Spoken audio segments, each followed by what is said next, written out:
This recording will be about coupled oscillations, and we are going to describe the coupled oscillation first to understand what's happening in specific case, and after that we'll build a general case.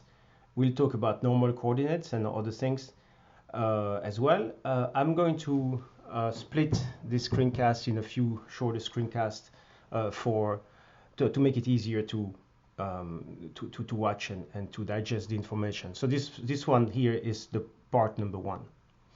So consider the situation that we have here on the left hand side in the blue box, and we see we have two masses, M1 and M2, which we are going to say that they are the same masses just to make it easy. Both masses are connected to a wall, to a fixed wall, through two springs which have force constant kappa 1 and kappa 2, which we will choose to be kappa, so basically the same springs. And then the two masses are themselves connected directly with another spring, the central spring, which has a force constant of kappa 1, 2. Here we are going to limit ourselves to one-dimensional motions, and then we will generalize this for any dimension later. So that will allow us to have the math a little bit simpler. We will measure the coordinates relative to the equilibrium positions. Essentially, that's what you see on the plot. On the plot you have, this is the equilibrium when it's in that situation. Okay, so we are going to suppose that the two masses, 1 and 2, can be displaced in the horizontal axis by distance x1 and x2, and that allows us to calculate the force.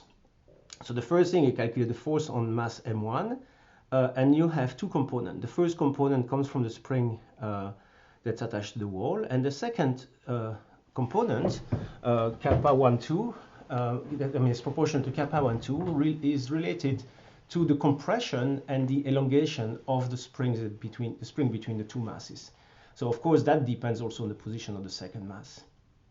Likewise, for M2 we have something similar, and of course you see that the second component of the force, second contribution to the force, is opposite to the other one, which is obviously not surprising because that's how a spring works. Then we can write the equations of motion using Newton's law, and of course we get two equations, one for each coordinates. You can see that that's mass times the acceleration equal to the force. We write it this way. And so what we want to try is we want to try a solution that's an oscillatory motion. And this is the usual trick we use. And the oscillatory motion in all generality can be written with ei omega t times a constant b1 and b2 times ei omega t. Two comments I have to make at this point is that, of course, only the real part of x1 and the real part of x2 makes sense physically, but we write this using complex numbers just to make our life a little bit easier in the math, because it's much easier to deal with exponential than to deal with sine and cosine. That's the reason. I'd like to also tell you that b1 and b2 can be complex, and that would essentially give you the equivalent of adding a phase. So in other words, where the zero of time is. So where the maximum of the amplitude happens at zero. That's what it means. It's pretty easy to see if you express b1 and b2 using the modulo and the phase. So that's very good. So let's try to see what we can do with this. We are going to substitute x1 and x2 in the equation of motions and see if we can actually have a solution that's possible. This is where, so some students sometimes are confused. Where does omega come from? Well, omega is an unknown of the problem, and it's going to be a solution of the equation. In fact, the differential equation that we have, that are equations of motion, by using those solutions x1, x2, become algebraic equations. And these two algebraic equations are given in the bottom. So you can see that pretty straightforwardly. So we are left with a problem of solving this. So when we solve this, we see we have b1 and b2 that will be solution of this. But as usual, if you have two equations like this, those two equations will be compatible if the determinant of the coefficients before b1 and b2, in front of b1 and b2, so that determinant is 0. So in other words, we have a determinant we write here, which we call the secular determinant. And this is something that's usual. The compatibility of two equations, if the determinant is 0, is a general property of algebraic equations, system of algebraic equations. So when you solve this, which is pretty straightforward for 2 by 2 determinant, we are going to find two solutions for omega square. In fact, we have as many solutions for omega square as we have as the size of the determinant, so two solutions. And the two solutions we find actually pretty straightforwardly, and I invite you to do that, are those frequencies here, omega, which are related to, there are two solutions, kappa plus kappa 1, 2 plus kappa 1, 2 over m, and kappa plus kappa 1, 2 minus kappa 1, 2 over m. So this is actually pretty straightforward to find. So this is the solution we have. So we can write them explicitly if you want, well, omega 1 and omega 2. And those two frequencies correspond to the two specific vibrations of the system. So now we can rewrite the solution that we provided. We can rewrite them this way. Of course, we have both omega 1 and minus omega 1 possible, because remember, we found omega square. So there are two possibilities, plus and minus. That's the reason why the general solution is the minus omega 1 and plus omega 1 and plus omega 2 and minus omega 2.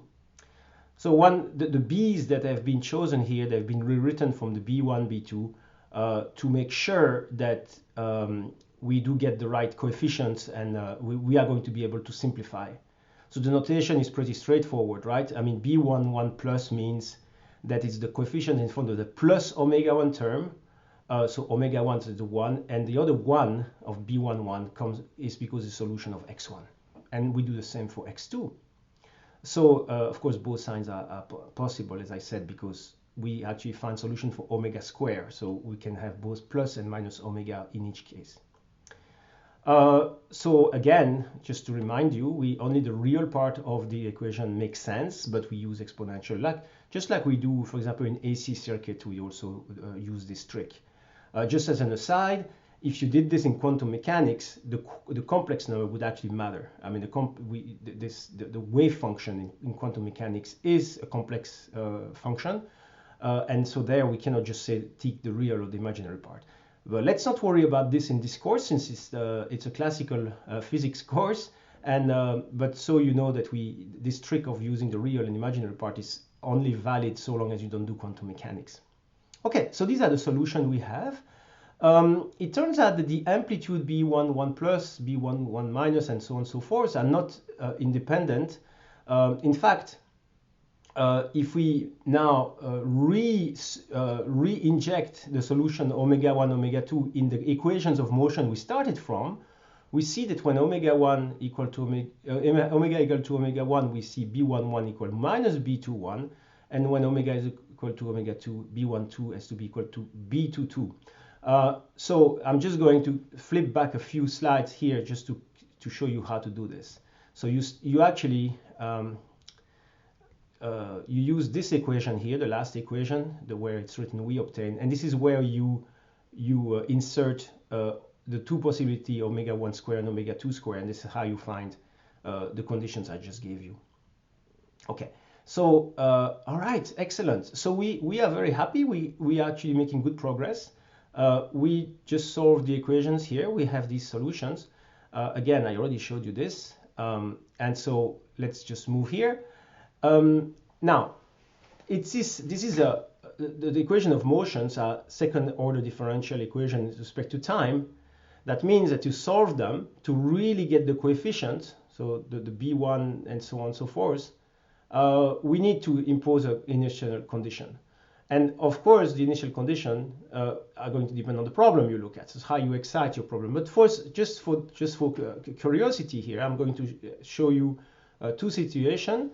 The first situation, we suppose that we are deforming the first mass and the second mass out of phase, completely 180 degrees. So when I move x1 to the right, I move x2 to the left by the same amount. That's what it means. At the same time, we say that the velocity, the initial velocities, it's what the zero stands for, is all the velocities are also opposite, like this. This is a choice we make. I mean, this is just an initial condition. We can use anything.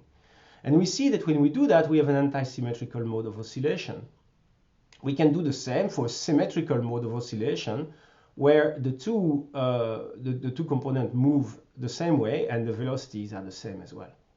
And it turns out that those solutions, when you impose that, the only solution that survive in both cases is that in the case of the anti-symmetric solution, we see from the equation in the title of this slide that the only surviving terms are related to omega-1, and in the other case, they are related to omega-2. So it turns out that the specific case of antisymmetric and symmetric modes correspond to a pure vibration, if you will, omega-1 and omega-2.